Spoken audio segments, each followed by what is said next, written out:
Hi, good morning. Happy Tuesday. It's the first Tuesday in March. I don't know about where you are, but here in Monticello, New York, it's 10 degrees and windy. March is definitely coming in like a lion. So let's hope that the other half of that proverb is correct and we see the end of this month beautiful. Um, Today, I want to talk to you about mindful morning routines. Okay. I don't know if you've noticed on my Facebook page that this is Mindful March. It's the month of paying attention to ourselves throughout the course of the day, tuning in and checking in with our feelings and why we're doing certain things. And today I want to start with the morning routine and being mindful in your morning routine. It is incredibly important to start each day setting your intentions for the day and getting your mindset in the proper place to get going. Imagine, I'm going to give you two scenarios this morning. First, you hit the snooze button once or twice, sleep through one of the alarms perhaps, you jump out of bed, you look at the clock, you're supposed to leave the house at 8 o'clock to get to work, it's 7:30 and you haven't done anything. What is going to happen to the rest of your day? If it's my experience in the past would be, oh my God, I jump in the shower, put my hair in a bun, don't have time for makeup, don't have time for breakfast, coffee, rushing out of the house.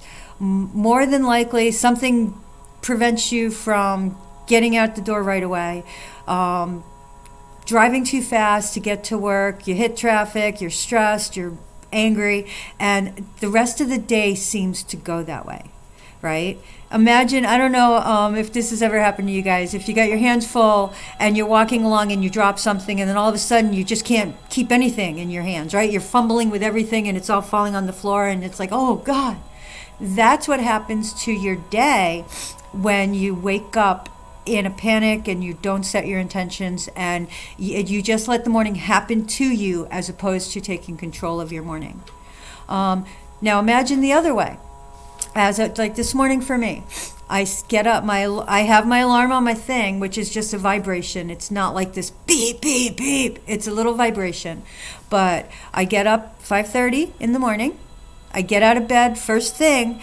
If I'm not quite feeling it that first time that the alarm goes off, I will 5-second rule myself, 5, 4, 3, 2, 1, now I'm out of bed. Get out of bed, go downstairs, get changed into my running clothes, get that treadmill set up, and now the night before I will have picked what podcast or audiobook or whatever I would listen to that morning, so that's not one of the things I'm thinking about. And first thing I do, that 45 minutes, get that run in. And then I have time to do a little meditation, drink my coffee, relax. And I've got that hour before I have to do anything, shower or anything, just to set my intentions. And while I'm meditating or listening to like some music, I will think of my intentions for the day.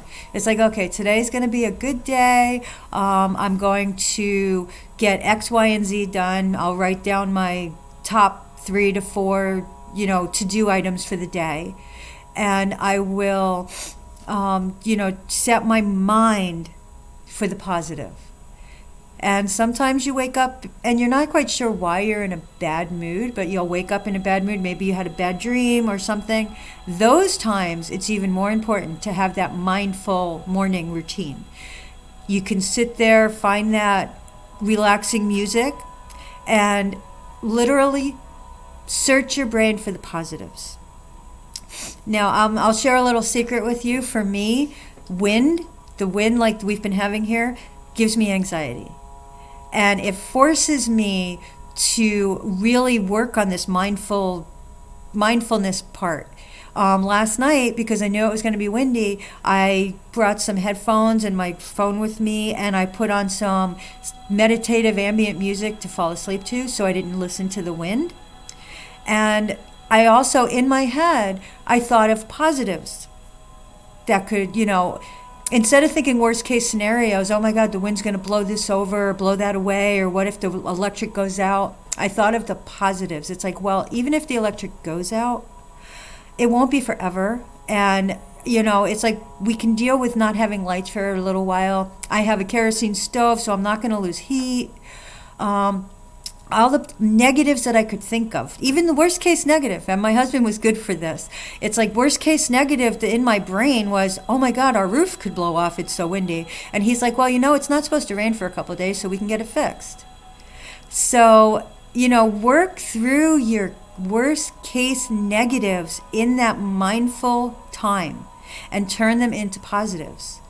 There are many ways to do it. You could write them down. You could do like a pros and cons columns, like on one column, worst case scenarios, and the other side, is it really the worst case scenario? What's the worst that can happen, and what do I do to fix it if it does? And for me, that helps to calm my anxiety. But if I didn't work on that mindfulness of, okay, I know that I'm anxious and this is stressing me out. Why?